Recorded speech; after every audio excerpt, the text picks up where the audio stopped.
Hello, Michigan music lovers. This is Scott Baker, musician, music journalist, and producer, welcoming you to the Michigan Music History Podcast, covering all the territories of the Mitten. We cast from around the block of the brand new Michigan Rock and Roll Hall of Fame in Bay City, Michigan, in the heart of the Great Lakes Bay region.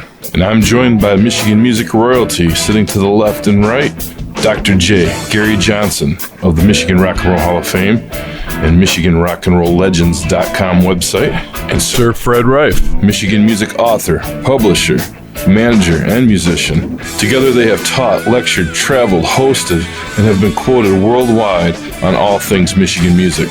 Chances are you stood next to them at the record store or shoulder to shoulder at concerts over the years.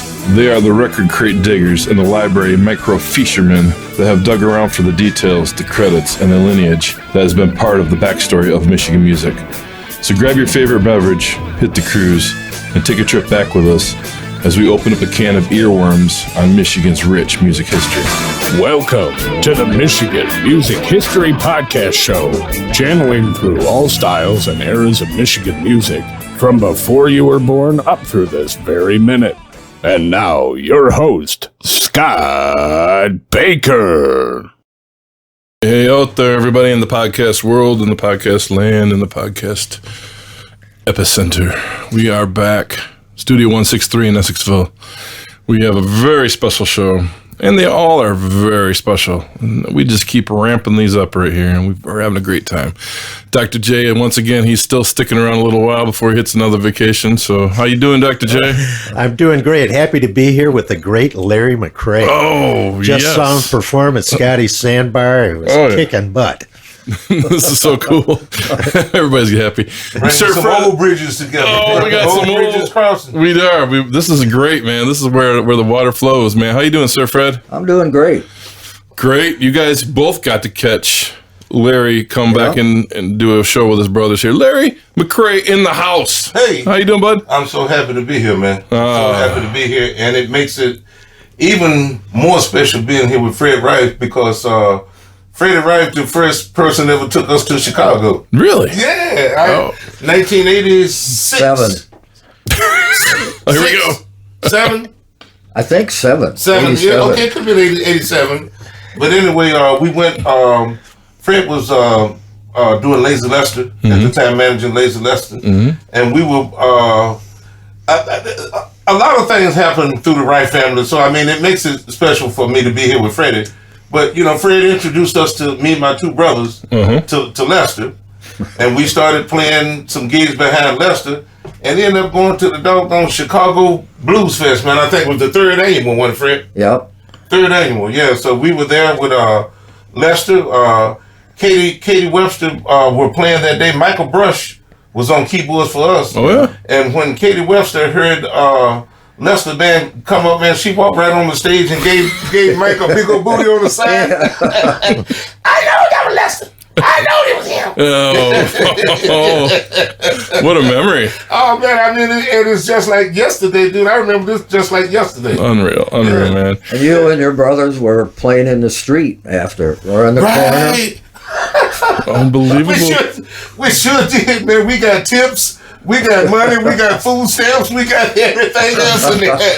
A flip-flop thrown in there, whatever. Yeah. Well, you know, back in them days, there was a lot of street musicians in Chicago, and it became such a popular thing that they shut them down because they didn't know how to charge the cats taxes. Ah. But I mean, you know, I think that's a slap in the face, man. If a cat got tough enough times and he got to go to the street and bust, you know, that's just, I don't know. I'm not going to get into all that. But I mean, I just thought that was so unfortunate that nowadays you can't even, you know, but then they wonder how come some cats rob and steal. You know, it's no outlet sometimes for some people to do it in a way, in an honorable way. You know, they sometimes people are forced to do things that normally maybe they wouldn't do. Yeah. Oh, man. That's telling some stories there. And so much for that. I mean, and I know what you mean. I know what you mean, though. But you know, it is unfortunate how things come around and how they do. Yeah. And you've seen it firsthand. Well, we live in a hell of a country. I think America is still the greatest country in the world to live, and I've had a chance to go to a few places and see the difference. but we still have a lot of room for improvement. And the thing that I think as people and as a nation, we can't get frustrated and just give up on it. You can't give up on it. We got to still, no matter how many times you fall, as long as you living, you still got to get up and try it again. You got you can't get discouraged. You still got to try. And I think the thing maybe where we fall short is that we put too much pressure on ourselves, or maybe sometimes set our expectations too high in comparison with reality. But success is not always measured in dollars and cents. It's in the heart, and it's how you are perceived and how people receive you. And a lot of people miss that. And I think it's important to realize that. It's true. Yeah. No, that's great. And a lot of people don't get to hear that. They don't recognize it. They're in a rut or in a mold that they can't shake that feeling. Well, life teaches its lessons. We spend our whole life chasing dreams and trying to accumulate this big old thing of wealth, and we think that gives us status quo in life.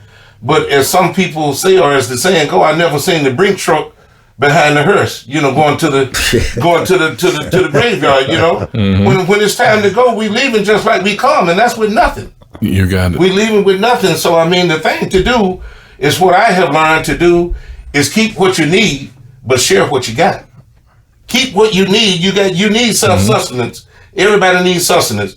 But if there's a margin where that you can afford to share some things and make things a little bit better for somebody else, do it. If you're not hurting yourself. Yeah. Yeah. It doesn't hurt to be kind in any way you can. Exactly. That's my whole point. Yeah. My whole point. Yeah. A fantastic little bit there. What's funny is as I hear you talk that, and it's across the board, but people will go, there's a direct line right there to the blues. To the honesty of it. That's telling the truth right there on what's going on. I could hear it, in the backstory and in how it is modern day blues right there, man. And, right. Man, well, I want to switch the gear back. Last weekend, was that the first time you played with your brothers in a while in front of a crowd? It had been some years. I don't remember the last. They asked me, and I'm like, man, I didn't even think Probably that. But 20 years. Yeah. Really? Wow, you kicked off the rust pretty quickly there because you wouldn't have known that it had been a while. You're just right in the pocket. It had been a while, you get spoiled and get used to having keyboards in your rhythm section. It's hard to go back to the trio sometime, but I just tried to reflect upon basics. And something that I have come to realize since I had all this time to sit around and rest up during the pandemic is that I'm a really big acoustic guitar fan. And it brings back a lot of simplicities and puts you in a place to make music where that is stripped down to the purity of the music. And it's really beautiful, and when you think about it like that, we always want to have the best sound, the best production, and the biggest this and all of that. But music is true to form, and it's pure. And when you can get it pure, man, it really makes you appreciate a lot of things that I have forgotten about. Well, it sounded like the two numbers you did solo at the end sounded almost like you probably wrote those on an acoustic guitar. I did. Yeah, and I thought they had kind of an Otis Redding feel to it. Were you channeling a little Otis when you were writing those? Well, I'm a big fan. I don't really exactly know what I was channeling when the songs came to me, but I think they came as a product of our environment and what the whole world was experiencing. One of the songs was called No More Crying and No More Pain, and it's all about all the life loss and death to the pandemic and just loss of life in general. Right. So we all got a whole different take on this behind this situation. And the other one is, what does it matter? Without love, it don't matter. And like I say, I've been through a lot. The last 10 years, I'm a cancer survivor now. I'm a divorcee. I'm over 60 years old now, and I've never been any of those things before. And so life is turning pages. Yes. For me, and so a lot of things, what used to be important and such a priority don't mean as much anymore. I enjoy this right here, seeing good friends and my association. Simple things. I enjoy simple things now, and I think it really has given me a new lease on life and music, a new approach to music. Yeah, if there's a good thing from the pandemic, I think maybe that's it. Right. That it's given people a chance to kind of reflect a little bit and not be so caught up in the hustle and bustle of our lives. Right. Where, things like that get lost. Right. And, maybe just come back to some of those very basic, important values. They say you only live once, and when you're dead, you're done. Yes. Indeed. And I'm a big fan of Tommy. What's the name? Tommy Emmanuel, and he said, "Life ain't no dress rehearsal." He said, "Live life every day like it's your last day." But I can't even remember the phrase, but. The thing that stuck out about it is that, life is no dress rehearsal. So get living it. I'm going to try to remember that phrase or find this phrase again. When I do, I'm going to make sure to take, because it was wise, man. Yeah. It was really wise what he had to say in terms of, how you approach living, because nobody's promised tomorrow. That's right. We here today. Got to appreciate every day you have. We here today and gone tomorrow. A gentleman that I worked with for 33 years, Paul Cook, passed away about 3 weeks ago. Well, I was with him 30 minutes before he passed. We were at a gig together. Well, he left. I finished. He said, "Okay, I'm out of here. I'll see you later." "All right, man. I'll catch you later." I stayed and packed it with my guitar, my amps and stuff, and finished my beer. By the time I got 5 minutes into the ride, his brother called me and told me that he had passed away in a car accident. And I'm like, that was really hard to process, because I had just seen it. We had just left each other. But that's how fragile life is. We here today and gone tomorrow. That's the truth. Yes. We just don't know what tomorrow or what day. That's true. Yep. Yeah. It's amazing. That day still catches up with me every day. It's still hard to process for me. Every day for the last 30-something years, and then just cut off. No more. Like you okay? I know what has transpired and everything like that, but still life goes on, and you have to constantly remind yourself that changes have taken place. It ain't that same thing no more. So it's turn the page. And it's funny, my wife and I both thought we've seen Paul driving with the dogs, hanging out the car, on and off, passing us here and there. It's being that the three of us have been neighbors for a lot of years lately, and we've all been together, the three of us, since way back when, doing coverage, when I started playing music or as a writer. Right. And Paul was in my ear weekly for years. Well, that's almost 15 years ago when we went to New York City together. Us, and we were Julie and Paul and I. Oh yeah. When you were doing the Grateful Dead thing, we got to touch on that too. Okay. Yeah, there's so much emotions going on, and this is the first time you've talked since Paul passed. Yeah, I ain't really had a whole lot to say. Sometimes people want to poke you and egg you for conversation, and a lot of people I know just to have whatever they want to say. But I'm trying not to engage all of that and just let the man rest, And Larry's phone was ringing so much for 2 weeks there, and I call him. He's like, "Man, you'd think I was the next of kin at this rate." And in a sense, you were, because you were his. Yeah. You guys were locked in arms there for so many years. Yeah. But we go way back, man, and it's just incredible to think that voice and that personality and that whole aspect's not going to be around anymore. Yeah. But here comes the new era. Larry's going to be strong for the new era. He's already got his game plan. I can see it in his eyes. I love it. Larry, do you have any new recordings lined up or anything like that? I haven't made any recording, but I'm talking to 3 different situations right now, trying to work out a deal. I'm trying to see which way is going to be the best deal for me. So I'm just doing that, and I got a couple of agencies that I'm talking to try to overtake my book. And I got a interim situation with a friend of mine that's taking my phone calls for me. And so do you have enough material for a new album? Oh, yeah. Okay. Beside the songs what I have, it's a couple of covers that I'm interested in doing, it just to hold true to that part of it. But I've really been trying to focus more on songwriting And I was telling some people the other day that I want to focus more toward a Kev Mo type situation. You know, I would like to be marketed more in a vein like that, but still maintain the option to play electric, in which he does too. Right. He works a lot by himself, but when we want to play with a band, he plays with the band. I just hope that I can find situations where that I'm not just locked into doing one thing, that they would allow me to, you know, show some different faces at this point. Mm-hmm. Warren Haynes is doing that right now too. Your buddy Warren, he's doing solo shows all the way through summer up until fall. Yeah, till he's ready to get Mule back out. Right. Yeah. It's so much easier to navigate with just one person, you know. I found that out myself over the last year. I couldn't even get my band involved, so I just took what I could and made sure everything was safe. And now that the floodgates are cracking back open slightly, it's like try to feel our way back in now, you know. Yeah, that'd be great for you to go out like that. Let's go all the way back, Larry. Let's talk. Mm-hmm. You got I know you and Fred, and I want to get to that section where the McCray brothers and Fred and all that came about. But before that, when did you come up to Michigan? Let's we're a Michigan music history pod. I want to touch on your Michigan and Michigan blues here.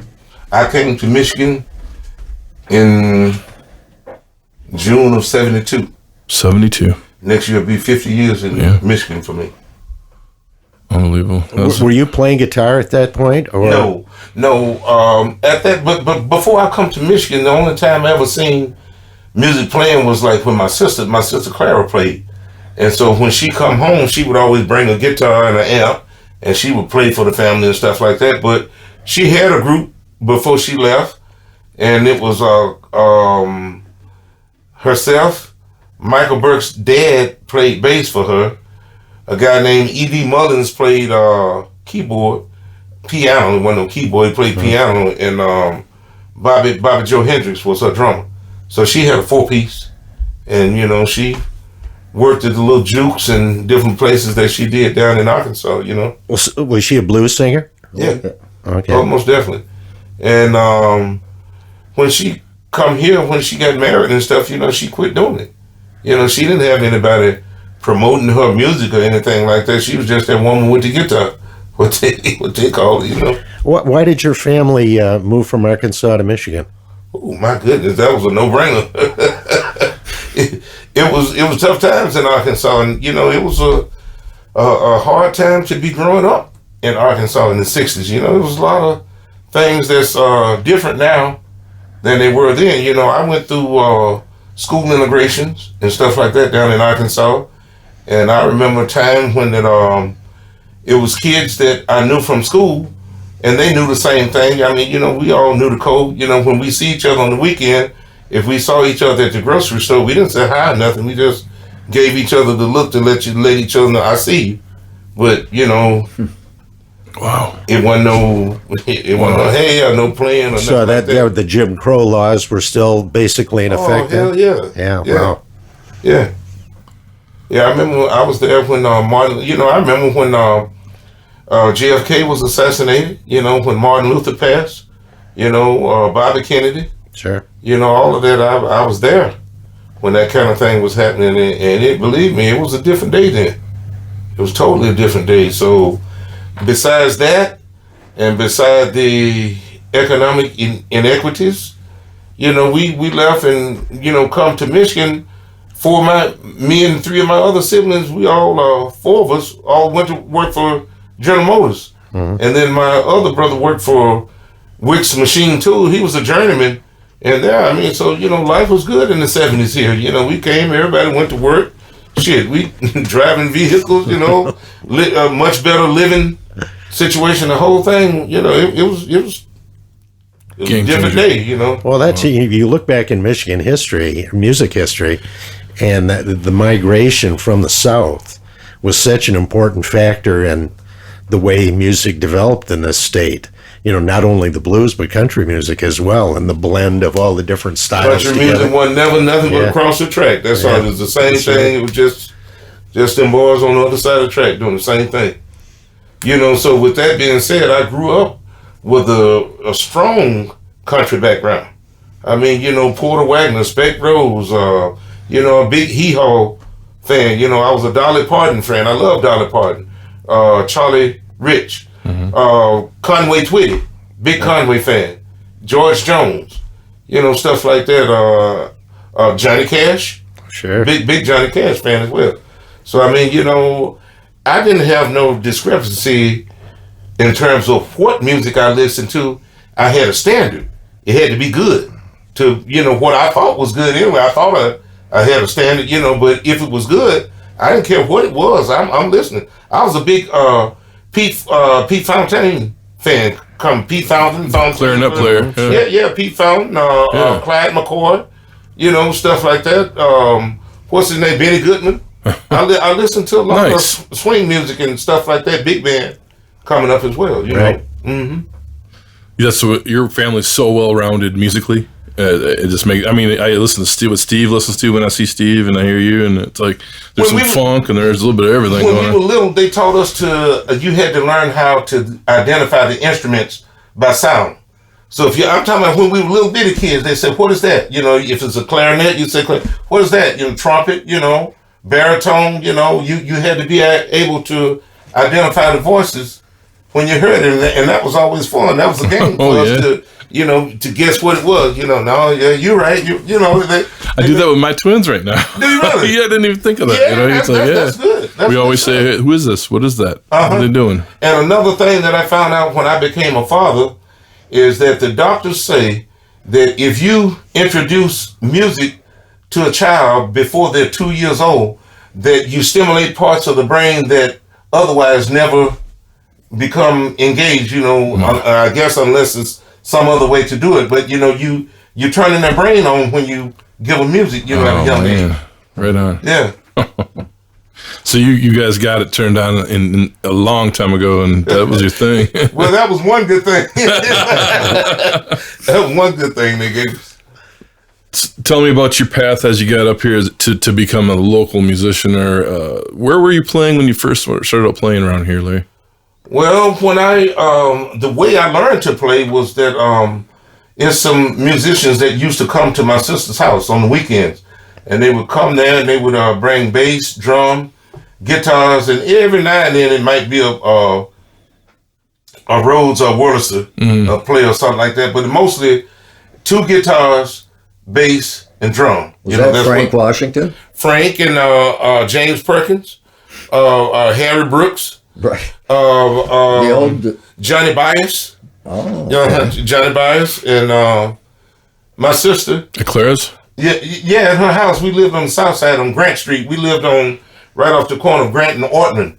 And it was a popular corner because I don't know if you remember the old Parker ice cream dairies. That back in you remember, I know you do. They had them in our neighborhood. They had one up on Hess Street. And all the kids in the neighborhood used to go to the dairy to get that ice cream.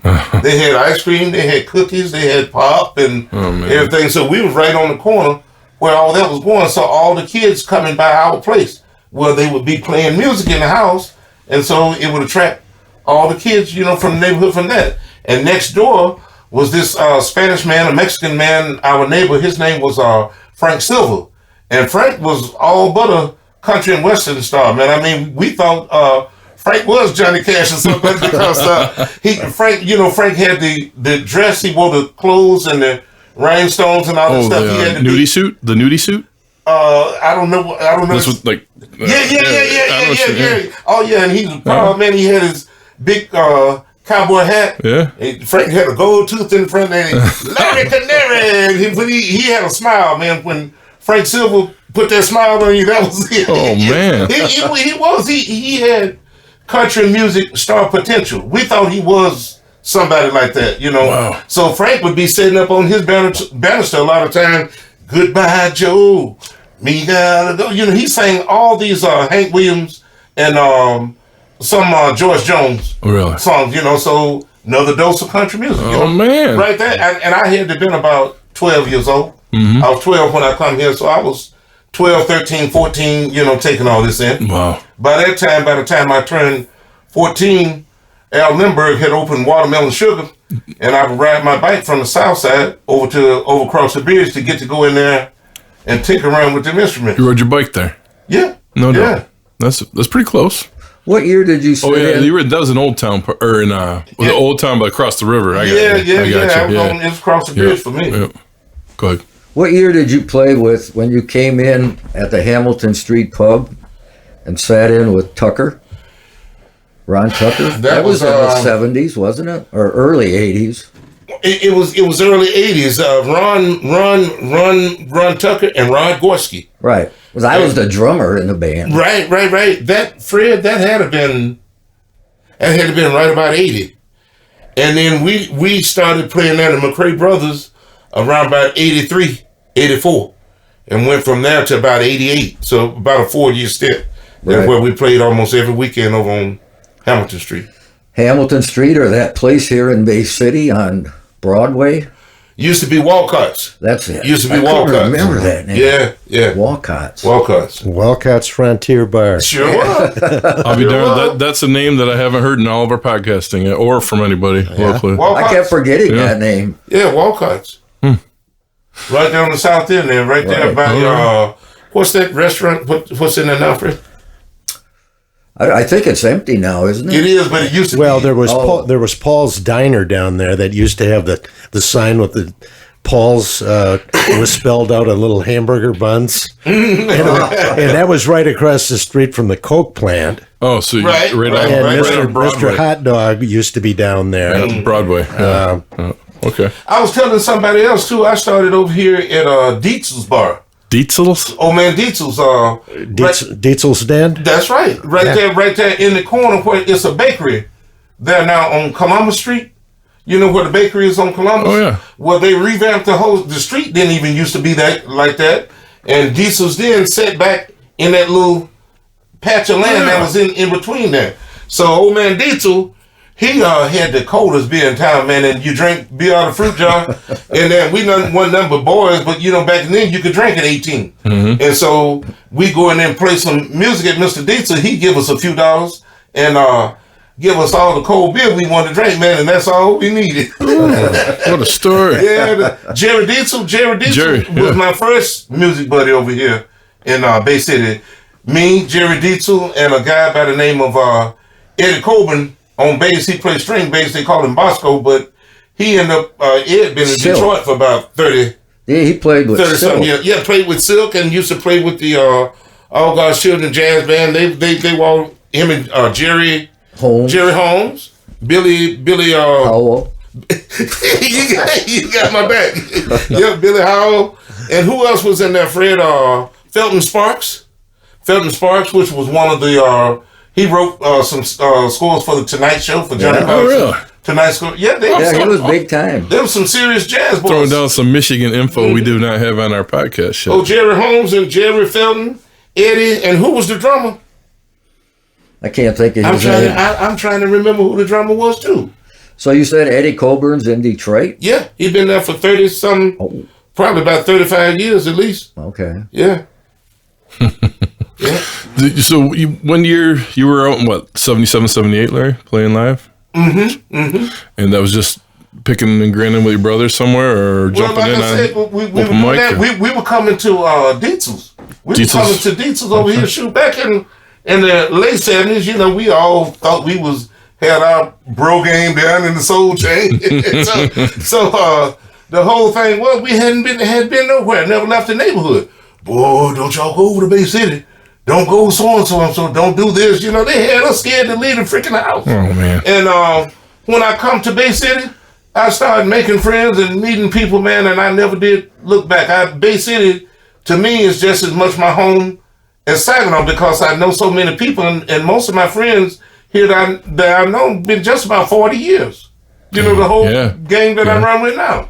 From Mike Mitchell to a lot of the guys that we've lost from out of there, like Mark Nearing and Steve Donald, Spider. I don't even know Spider's real name. We never called him nothing but Spider. Yep. But part of that whole gang is Leo. Leo's gone. A lot of them boys falling off. Now Paul Cook is gone. So but I'm just saying, how if you listen to what people tell you, a lot of times you'll never even raise your head up to even look to see what's out there, see what's around. Right. You got to live life and do according to what's right for you. And so that was a big lesson for me. Well, I think you took that to heart. I remember reading the first stories when you decided to go national. You had to quit your job, and that was a big deal. I mean, that was in all the newsprint. That was what took a kid like myself in high school going, the guy quit his job of his life. He had his gigs in town, and he wants to go national. I wanted to see some of the world, Scott. I would hate to be looking back now regretting that at this age that I never been nowhere, never did anything, never traveled, never have had some of the experiences that I have had in life. I met all my heroes, all from B.B. King to Buddy Guy to Junior Wells to Albert King to Albert Collins. I mean, I was Luther Allison. I was on first name basis with these people. Hey, Larry, what's going on? Oh, man. How you doing? And I never thought that I would get past 3012 Grant Street when we lived there on the south side, I didn't dream up that I was going to be a musician. I always hoped that something would happen like that, and I have had those dreams of meeting that man. When I was a kid, I dreamed that I met B.B. King, and that was just like as real as anything could be. And when I did, it took a long time for the reality of all that to sit home, to sink in, and to really realize what I had did. Yeah. I knew Gary Moore on a first name basis. I met Ian Gillan. Is it Ian Gillan? Deep Purple. Deep Purple, him. The Eagles. Several people. I remember I was afraid to meet Greg Allman. Them. They had to twist my arm to go meet Greg Allman because during the early 90s, them guys were still young men. They probably were 40 years old. In the prime of their life. And I seen them boys with a rebel look and everything like that. I'm like, hell to the no, I don't want to be And then when I finally did get a chance to meet him, he was one of the nicest guys that I had ever met. And I don't know if I could maybe even put Dickie a notch on top of that because he was even more personable. And you hear all the Dickie's bits of, Dickie so-and-so, Dickie got a danger in his boot sock. And, just people love to talk trash. Yeah. But when, you get down to doing and experiencing some of these things, I love them guys to death. I was so grateful that they accepted me and let me into their situation. I mean, the Allman Brothers were huge, all the way up until the end. And their huge comeback when Warren joined in '89, all the way till now. Him and Alan. And Alan Woody. They made a big, that was a big jump start to them guys. And it took, during that whole alternative music era, the Allman Brothers made their comeback. They did. And that's right when you were in the prime of your hot spot at the time with Delta Hurricane. You'd done Soulshine before they did, which was Warren's song. Right. And you guys had before even all that, though, you look at the Allman Brothers and they had J-Mo. They were a Southern band with a black guy in the band. Mm-hmm. And they broke all the barriers then. You know who else had a big thing to do with that? And that was Lamar Williams. And Lamar Williams, and J-Mo tell me that Lamar is the one who brought the soul to the band. He said J-Mo said that was all Lamar. That was after Barry passed. Mm-hmm. And Dwayne, obviously. He said that Lamar Wilson gave them Lamar Williams. Right, I don't know why I can't call him. James is. I know his younger brother. He's in Lansing, right? James much more personal. Yeah, I've been knowing James for 40 years. Yeah. But Lamar was out there doing things when he and I met him when we were just getting started doing things in the 70s. And you knew him before that, eh? Yeah. Oh, yeah. I didn't know that. Yeah. I didn't realize that he was out of this area until I met his cousin at one of the shows, or son at one of the shows, Ray's son. Mm-hmm. Is that who it is? You talking about James? Yeah. No, that's his brother. Oh, his brother? That's Lamar's brother. Yeah, that's his younger brother. I just always knew he was at all the shows. Mm-hmm. Every time we go, he was, and Cool James. Yeah. And Lamar was the second bass player in the band, and he held that for about 5-6 years in the 70s. He was a great bass player. Oh, yeah. Yeah, he was a great bass player. He did Sea Level, too, Chuck Leavell. Uh-huh. And great. See, I got a chance to meet Chuck Leavell. The stories, for me, I have to have reminders because most of my stories I have always kept close to my chest because people, in the first place, look at you and wouldn't believe. My mother always said, "Don't cast your pearls before swine." In other words, don't even try when you know that somebody wouldn't appreciate what you got to offer. Why waste? Why waste what you have to somebody who don't appreciate what you got? Right on. And so that, with that being said, I never found the need to talk a lot about my experiences. I love talking with you or with these guys because I know they know that I'm not Josh, and they know I don't have no reason to sit here and make up things. But to people who don't know, they wouldn't believe half of what what you could talk about. True. Yeah, that's true, man. And that's what I gotta say this from a personal standpoint. I got to work with Wagner. I got to work with you, Bobby Hausler.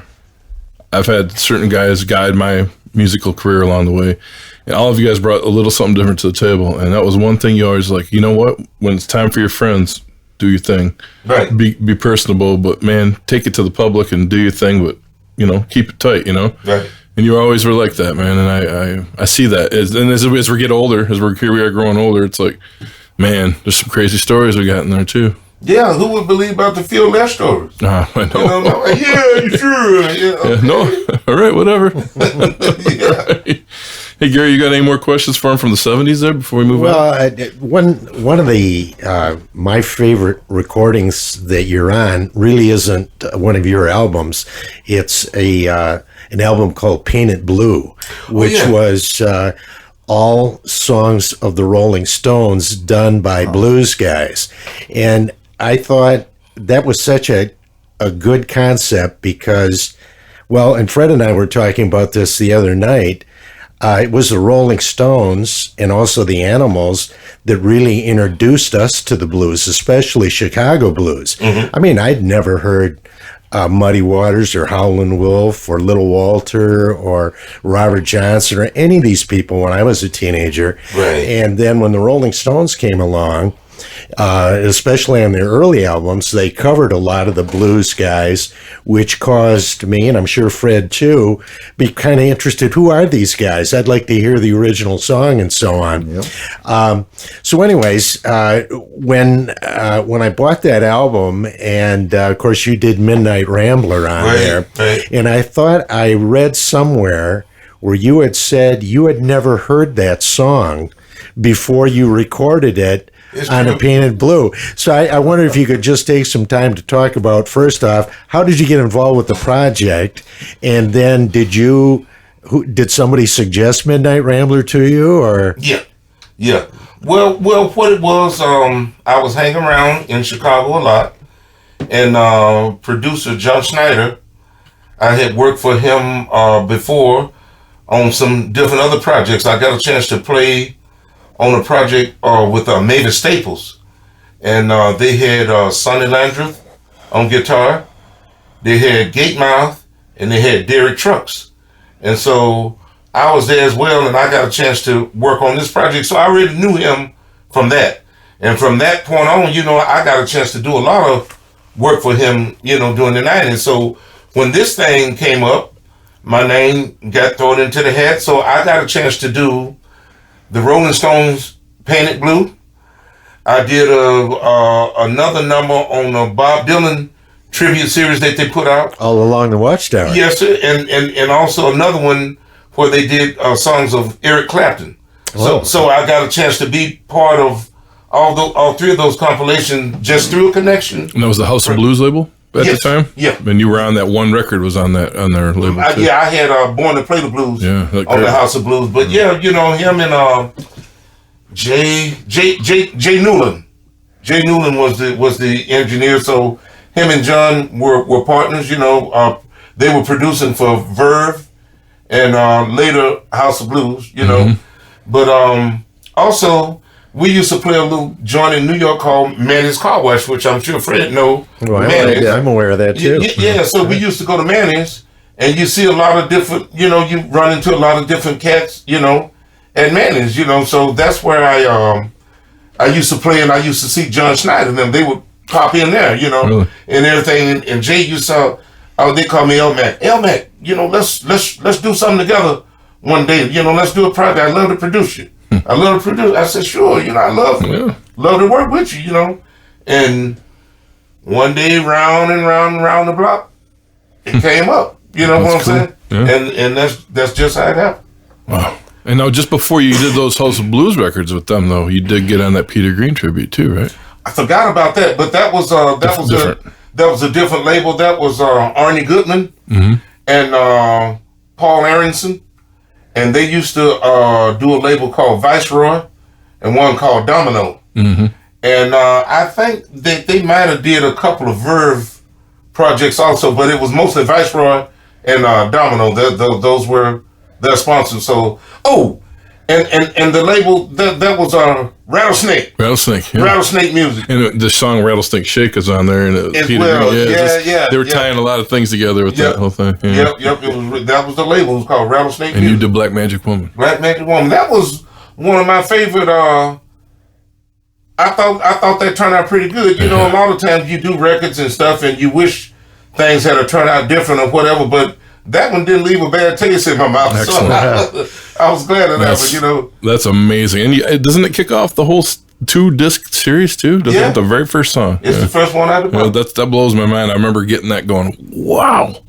Talk about a game changer. And all the guys you mentioned today already, they were all on there too. And the difference was we put more of a salsa feel to it, you know, because everybody, you know, it was always a bam, dum, dum, real fast and driving song. But you know, with that salsa beat, you can really blues it out and really soul it out, but it didn't lose the effect of the Latin feel. You cool know? That you say that, because I thought it was the perfect bridge between the original with Peter Green and Fleetwood Mac and the Santana version that got huge. It had a little salsa feel to it, you know. But I was always going to say that. You nailed that one. Well, you know, I got a chance to go to Brazil and see some of the best samba and salsa musicians in the world, man. I mean, them cats down there blew my mind. In Brazil, 2 places, Brazil and in Spain, in Barcelona, Spain, they got some gypsies. What they call it? They call it flamenco. Flamenco guitar. Man, they got some flamenco boys down there that would just make the mouth drop right open. Some of the things that they can do and some of the techniques that they can do all with their hands. They do it it's all with their hands. That speed. Oh man, flopping. You got some cats. Are you familiar with Paco? Yeah. Paco de Lucia? Oh yeah. Well, you know, that's like Paco is the godfather. They all bow to him. But man, it's some girls down there that'll take that guitar with them, man, will blow your mind, man. Playing that flamenco. I seen a girl that was just unbelievable. Do you remember Charo? Yeah. Hoochie coochie. Yeah, I saw her on some, and she can play the. Man, Charo was bad. I said that she's one of the. She learned from a master. I read her story because just recently I tried to tell my girlfriend about Charo. She's a big music buff and know a lot about obscure music and stuff, but she didn't know about her. And when we looked her up and she saw her story, it was just unbelievable. But I used to watch her on Johnny Carson and all the late nights and Hoochie Coochie. Yeah. Hollywood Squares. Yeah. She could play though, and I remember her throwing down on a classical guitar. Yeah, and she was fretting. She wasn't just doing one finger bar chords. Yeah. And you're like, she's playing. It ain't no faking here. You know? No. Yeah. That was the most unbelievable thing. When I watched Paco de Lucia play, it looked like that he just willed his guitar to play. Like he don't even play. Like he just go there and do that, and like music come out of it, because it's all from his wrist like this. So you don't see a bunch of strumming or a bunch of flaying. He goes there, and all of his work is right here. And I mean, it's so fast you couldn't even hardly play that fast with a pick. Did you meet him? No, but I know his conga player. Did you? Yeah. Oh, man. Yeah. Him and Al Di Meola used to do a lot of playing around Spain. With John McLaughlin, and they did that trio for a little bit, yeah. They got stories in Spain that one time Paco and Di Meola was on stage in this place in Madrid. I went to this place, and they said, on this stage, Paco and Di Meola got into a verbal debate. You out of tune. No, you out of tune. No, you out of tune. It went back and forth like that. And as the story goes, they said that Paco El Caboing Di Meola, man. That's the story. You know what that is? The quick draw McGraw thing with the smacked him with the guitar. Oh my gosh! Yeah, you out of tune. No, you out of tune. Bam! You out of tune. Went back and forth, and next thing you know, Paco cracked him with the guitar. That explains why that was a one album deal. Yeah. So you were too young. Scott, for El Capone. I'll have to look into that one. Yeah, one of those afternoon cartoon things. Quick draw come through swinging on the violin like Tarzan. He said, "Kaboing!" And all you would hear is the broken guitar string. Man. Yeah. Man, so tell me your walk through you started out around here, but the McCray Brothers was the kind of the first big thing. Mm-hmm. We did that for about 12, 14 years. Yeah. And through a lady by the name of Shambo, who was a local music talent here, very popular in this area. She took me to a party once, and she used to always tell me about this group down Detroit way named Bobby Lewis and the Crackerjacks. And Bobby was just a wonderful musician. He had a cat named Dave Ingersoll that played bass for him, but he played guitar also. And these cats, I met them in the 70s, and they were some of the best musicians, that I had seen. They threw a big party down here. I don't know where we were at, down by Brighton or somewhere south of that. But somebody had a beautiful layout, had a big old horse farm, had this big white picket fence or horse corral around the whole property and everything. And it was probably about 500 people at the party, with the core of them being musicians. Really? So me and my brothers went out there. We went to the party with Shaw. Everybody else got their turn to play. So once everybody who was rushing the stage got through, we played a set there. And when we come down, it was a gentleman approached me and started asking me questions, about this and that and the other, and why you ain't doing this and why you ain't doing that and blah, blah, blah. And so he set up an appointment for us to get together, and he said he's going to make a record. And so, I had been told that many times before, and I didn't take him that serious, and I didn't go. So he called me back again and set it up again to come and do the thing, and we blew him off again. And so the third time he called me, almost said, "Man, you just gonna F everything up you're doing. Sure, I got all these people that got this set up." And then I said to my brother, and I said, "Hey, we might ought to go down here and see what's going on." And we went, and, things started happening from that point. We started recording and doing this and that. I was still working for General Motors at the time. So we started the recording, and on my mornings, a lot of time I would go in the morning and do a couple of hours, 3, 4 hours in the studio, go to work, or catch it on the weekend, whatever I could, and piece that first record together. Where was he located? We did it at a guy's home studio in Detroit, over off of 6 Mile and Prest. And that was Ambition. Yeah, that was Ambition, yeah. Wow. How did Mike Vernon come into the... By the time I got around to doing my second project, things had went a little bit better. We did a tour behind it and everything, and Point Blank wanted to do the second record. So they gave us a budget, and Paul's idea was to get Freddie King's producer to do the record. So we sought out and contacted Mike Vernon, and he agreed to do it, and he met us in Memphis. Because I hooked him up with Cherie, and I hooked him up with Lazy Lester, did 2 albums for him. Lightning Slim did a couple. Well, that's how that and he was also the original producer of Fleetwood Mac. Yeah, right. Peter Green. John Mayall too. Right. Yeah. 10 years after. All that English. He was one of the heads of that whole. Right. Well, yeah, he did the Blues Breakers album with Clapton and Mayall. Yeah. He's a blues artist himself now. Mike Vernon had the Mike Vernon band out for about 6-8 years. Yeah, we're in contact all the time. And he's still alive, and that's great. No, he's in the United States now, right? No, he's in Spain. Yeah. Oh, okay. Wow. Because he was in England back when he was producing all those early records, yeah. He moved to Spain a long time ago. Yeah, probably about 20, 25 years ago, huh?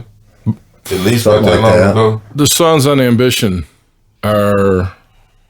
Is there any covers off Ambition? I know there's some songwriting... There's one cover on there. It's Country Girl. Country Girl. Which was Otis Spann cover, piano player Otis Spann. We didn't even intend for that to be on there. Didn't intend for it's some rampant noodling on one of them tracks on there. We just was warming up, trying to get our fingers warmed up to get ready to play, just doing finger exercises and stuff. And man, when they put the record out that was on there, I damn near crap my pants, man. I was like, no, not that. Oh man. But it stands the test of time though. There's local songwriters that still talk about that record and how you broke through. How did that get to go on? That was on Point Blank as well, right? It was on Point Blank. Yeah. This same guy, Bob Hankins, the guy that I told you I met at the party, where he used to tell us that he was the head R&A guy for RCA in 1965 and this and that and the other, and he was a martial artist and all this stuff. Well, come to find out, he wasn't lying. He wasn't lying, and we never took, sure. And when got down to it and looked him up, and he was in the books. And you said he cut that at a house? At a house that the guy was named. I see David Robinson every now and then. Sometimes when I go to Flint, down the Guitar Center. Is that where you did it in Flint? No, in Detroit. In Detroit, on okay. Preston 6 So you had to boogie back and forth. Yeah. That was my question. Like, how did you get from work? Because you were working that time. It didn't work out good for me. It didn't work out so good. Well, it turned out good enough to sign that deal that got you out where you could go, man. And got free. Took the chains off. Yeah. Them songs, man. How long were those songs on Ambition with you? I didn't know any of that music on Ambition. No? Bob Hankins brought all that music to me, and it was already written and everything, and he had musicians and everything to cut those tracks. I just tried to find myself in them tracks for the most part. But for it was all said and done, I did 3 or 4 songs with me, Steve, and Carl.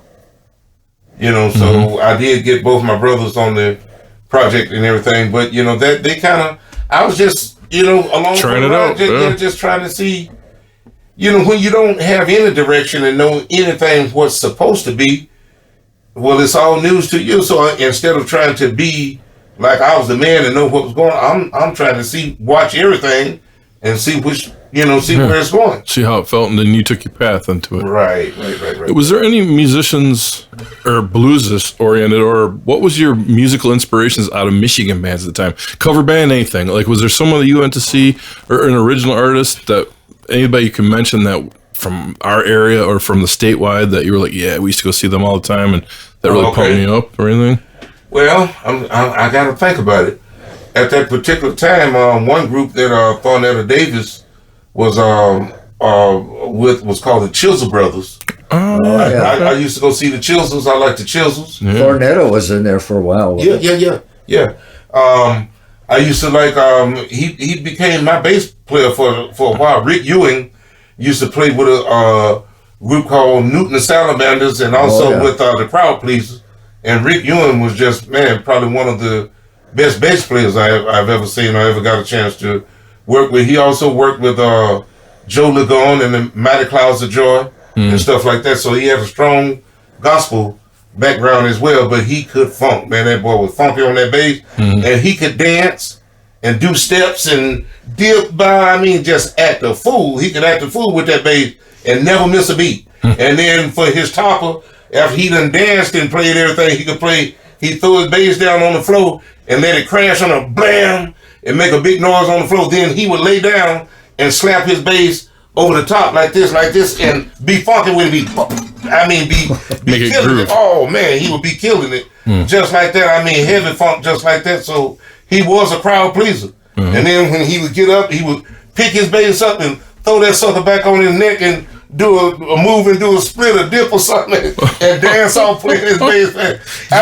It was something just to watch him do his thing, Oh man, that's cool. That's cool. I wondered where your vision was with local artists that were on that kind of realm back then, because I was just in high school during that period, so I didn't get to see how you got to see the world at the time, just before you broke. Right, I got a chance to start watching Ray Goodman, who was a long SRC? time. Yep. He was on the Detroit scene for a lot of years. He played with Mitch Ryder.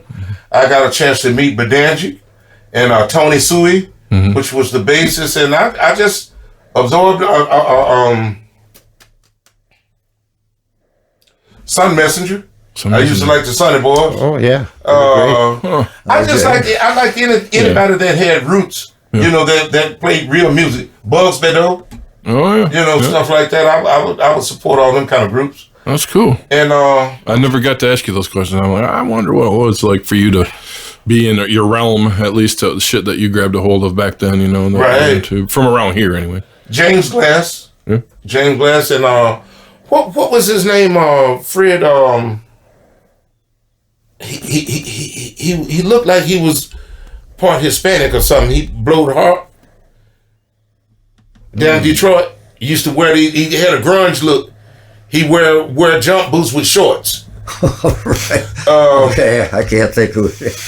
Oh man, I can see him just, and you know him too. If I can call know. I can't call his name. I'll have to think of that one too. Yeah, I'll have to come back to it. So the McCray brothers, Carl, Steve, Larry. Tony. Yeah, my nephew Tony. Yeah. Now you guys went on to, you did some of the Ambition album, but then you got to go on the road through Point Blank and support that record for a little bit, right? The first tour I ever did was leaving straight out of Molly McGuire's, going straight to UK. I did a tour with Gary Moore. That was the first tour. The first tour. I never been there outside of anything bigger than a club setting. Mostly, I don't know if we had ever even played a festival yet at that time. Right. But when we left from there, it was straight to the big time. And man, Gary Moore was such a forceful player and such a polished individual, and had such a production, and had everything. The machine was working. Everything was in place. Everything was where it should be. And he'll come out little country asses from Saginaw with a Fender Strat and a little a Fender Twin amp and stuff like that. Me, Mark Miller, my brother Steve, and Mike Brush. Them was the guys. That was the original tour. Yeah. But after that first night or two, we learned. We caught on quick. And my biggest my biggest plagiarism, that Gary gave me a compliment about my playing. He complimented my playing, and he would come up to my room a couple times when I was warming up, and sat around and talk. We got a chance to talk. And at the end of the tour, he gave me a brand new custom shop 57 gold Stratocaster reissue, and it was plated and signed on the back to Larry from Gary, 1991. Wow. And that's one of my most memorable. Gary's gone now, but his legacy, oh my goodness. People like they just not catching on to him. I'm like, where were y'all 30 years ago? True. It's true. He's come on that circle where people missed out. Everybody, he's a guitar god, but Gary he always had been. Yeah. Where were you guys 30 years ago, How come your brother Carl didn't go over there? Was he just wanting to stick around and work, had a family, or what? It wasn't that. At some point, Carl and I had musical disagreements. Okay. I was always leaning harder toward blues, and I wanted to be a blues artist and play more guitar. He was more of funk and dance music oriented, so he went that direction, And you know how it is, man. Yeah. Brothers love each other, but brothers fight more than anybody. And so it just was time for us to do something different. We still brothers, and we still love each other. And now, 30 years later, I think maybe we might, you know what I'm saying? It might be right now. But at that time, after doing it, as long as we had did it, that was about as far as we could go with it. I got you. And Mark is a monster bass player himself. Mark Yeah. And that'll wrap up part 1 of 2 with Larry McCray for the MMHP and the 989. This is our last 2 episodes of our first season, and we want to thank Larry McCray for coming on down and hanging with us. Larry had some great stories and some deep background to finally dish out for everybody to hear, and we were glad to be able to give him the feel like he was sitting around the campfire so he could tell his tales. It was great to get it straight from the hog's mouth. And we hope you'll turn back in 2 more weeks for our last episode of the first season, which will be part 2 with Larry McCray. We're going to dive into Delta Hurricane and some of his classic blues stories of meeting and greeting some of the greats. And we'll be with you soon. Hang in there. Peace out, everybody. See you soon. Thank you for tuning in. Additionally, Dr. J can be reached at MichiganRock'n'RollLegends.com. Sir Fred can be hit up at FredRife.com. And Scott through ScottBakerMusic.com. You can also search Michigan Music History Podcast on Facebook and YouTube. You've been listening to the MMHP in the 989. From all of us at the